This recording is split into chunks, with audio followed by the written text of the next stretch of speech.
Hey guys, so in front of me are three different Samsung Series 9 notebooks from different generations, and what I'm going to do is I'm going to compare each one and tell you the interesting choice Samsung made in terms of hardware selection. Okay, so before we do that, I gotta unbox it. Alright, so first, this one is the newest one that just came out probably a couple of weeks ago.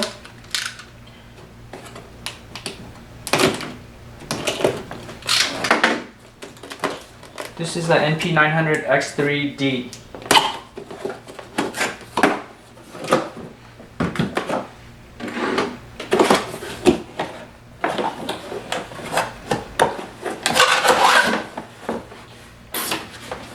I got these two new ones on Black Friday for friends and family, and they wanted me to fix it up, so I'm just going to unbox them too.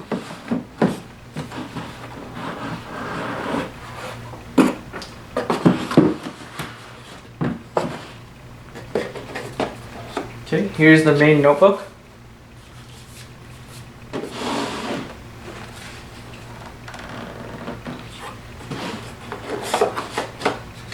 Accessories, you can have the cable, some manuals and quick start, and probably some warranty information.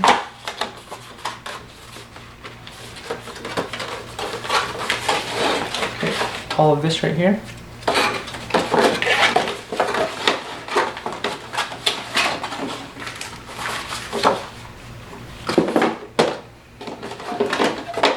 Alright, the power adapter.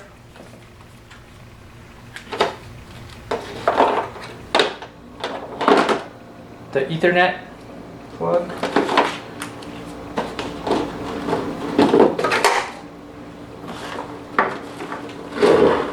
And that's about it.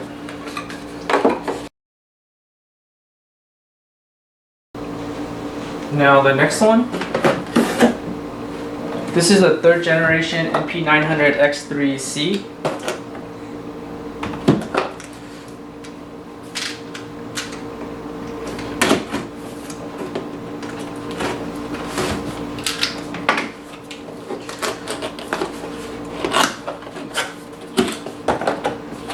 Basically, it's just going to have the same things in it.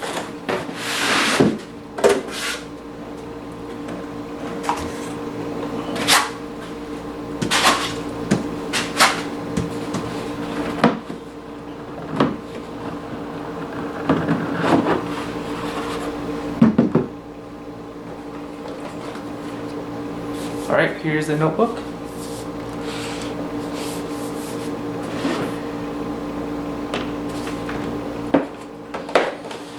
Some manuals, power adapter, Ethernet adapter, and the other power cord. Alright, so we don't need to go over this.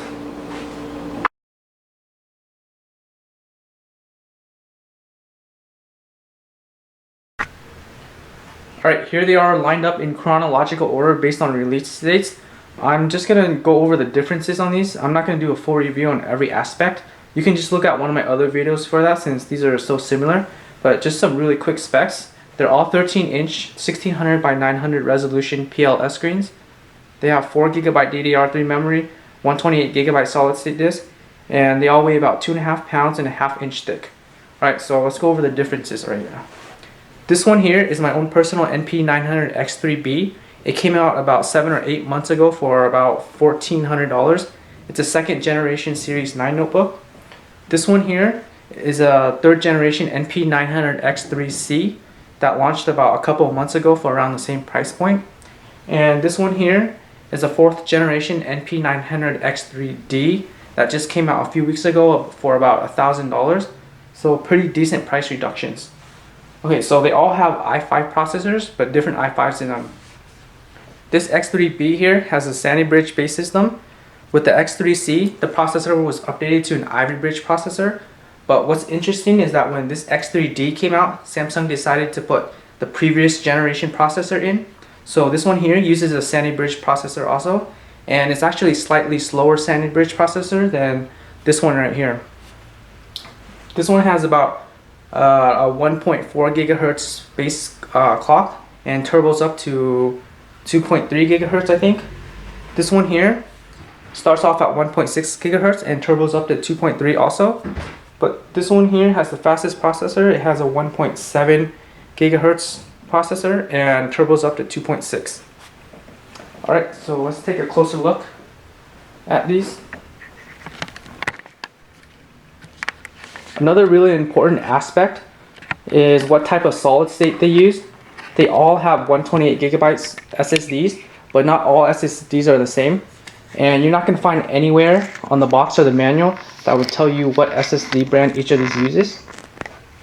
But I'll just tell you right now that this one right here, there's a Samsung PM830 SSD in it, which is one of the fastest ones you can get. This one here uses a Sandisk U100, which is one of the slowest SSDs. And you might think that's not important, but when you're doing really I/O intensive tasks, the U100 SSD can really choke up and lag up your notebook. This X3D here, I'm not sure which one it has, but I can't find out until I open it up or boot up the notebook. Let's see what else. Let's get rid of these first.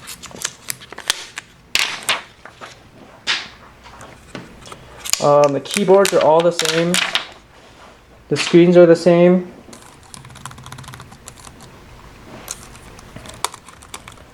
The color is obviously different. These two right here, they named these two Mineral Ash. And this one here, the color is called Titan Silver. It looks like the trim is also a little bit different. With this one, it looks like it has a more distinct metallic trim to it, while this one has its trim kind of integrated with the panel. It looks a little bit bigger and thicker, but it's actually not. They're the same sizes. Same with the bottom right here. You can see the difference in the trim. This one has more of a metallic finish, while this one, there's not really a trim to it. Okay, let's see what else. Oh, right here. Right here, you can see the Samsung logo. But on these two new ones, they put new Series 9. I guess Samsung really wants you to know that they're new. Same with this one. Okay, lastly, I think that the charger plug was changed up a bit. With this X3B, you can see that it has a straight plug, while these two new ones right here, they have kind of a right angled one. This one is from the X3D, and this one here is from the X3C. Also, they put the Windows sticker. This is the X3C, it has the Windows sticker right on the charger, and the X3D, it looks like they took it off. Let's see what else. Alright, so let's turn them on now. I'm probably going to let them charge for an hour first, and then I'll boot up these two for the first time. These two new ones right here. Alright, so I'll be right back. Alright, here's the two new notebooks ready to be booted up for the first time. This is the X3C. Just want to go in the BIOS real quick to verify the solid state. So yeah, this one here downgraded to a Sandisk U100 right here. Okay, so let's just let it set up for the first time. Okay, while it's doing that, I just have to point out from this one, while playing with it for a little bit when it was charging, that you can see that when you close it like this, it doesn't, it's not as crisp, you know, it doesn't close all the way. And there's a little bit of a crack right here that doesn't close all the way. See? Let me set up this one.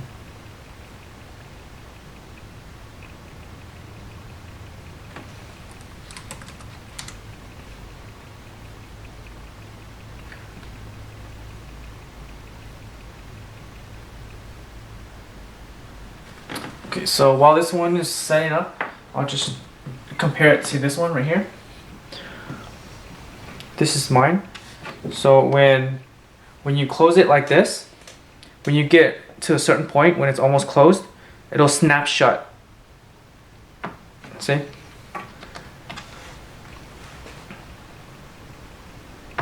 It'll snap shut by itself. But this one right here, when you close it, it will not do that. And it actually feels kind of loose. See?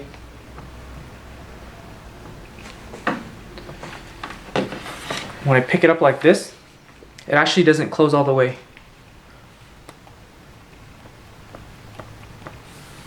Alright. So look, I don't know if it's just this one, maybe a little bit defective, or if it's within all of them. And also the surface finish was a little bit different that I noticed. Let me just get a close up.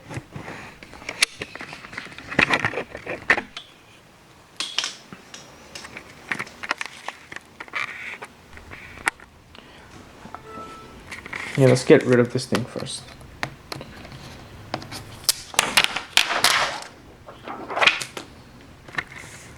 Okay, the surface finish feels a little bit different. I don't know if you can tell, but this one here feels a little bit more rough, almost like it's been painted. It's not perfectly smooth. Now, if you compare to the X3B and X3C, you can see that the surface here, it's not polished, but then it does have a little bit more smooth texture to it. Alright. So you can see, like, even around the edges, it's a little bit rough.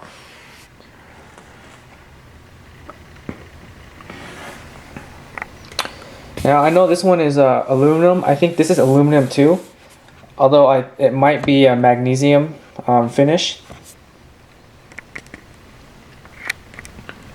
Okay, so I just have to point that out. And let's boot up that one too.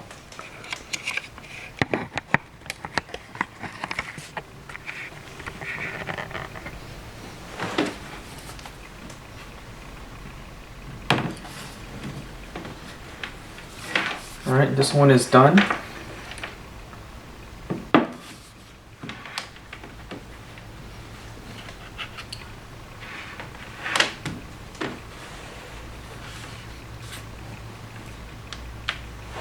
And I'm just going to check the solid state first to see which one this one has.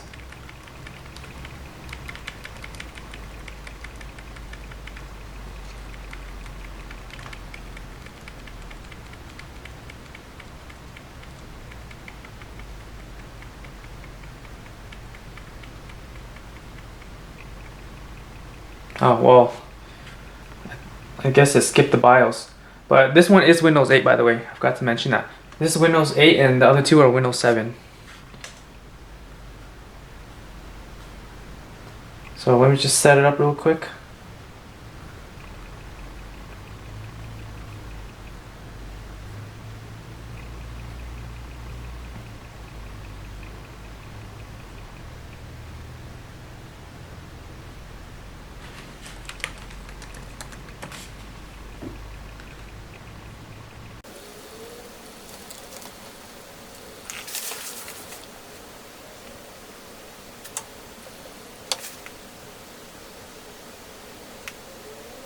Okay, while it's doing that, let's just check the Windows Index Experience real fast.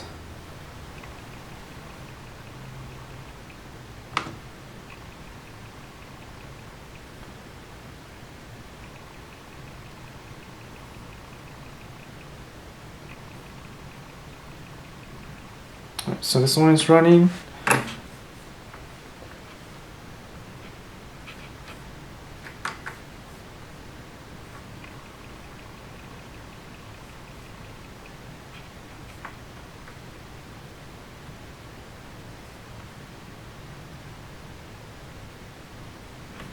Okay, they're both running right now. And let me just check this one.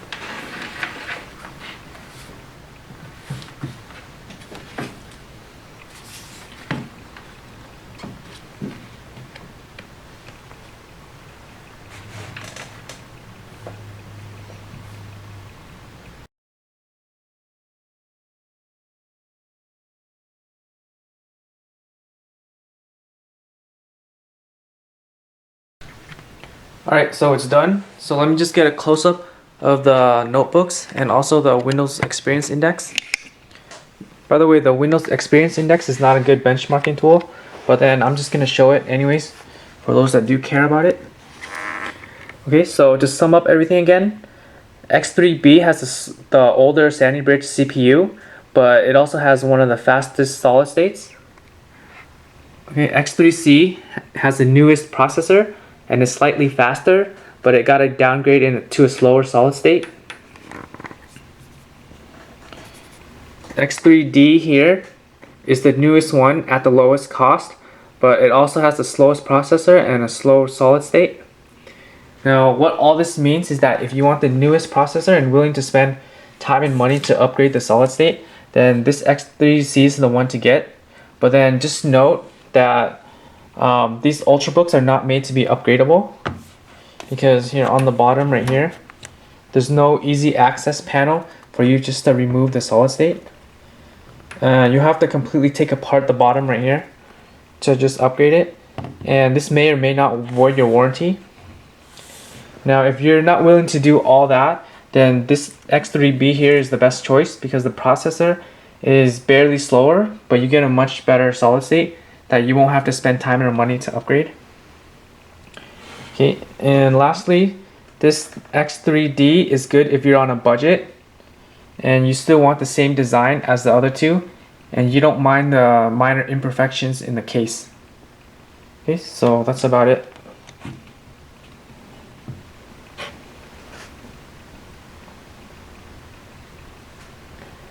Right, there you go.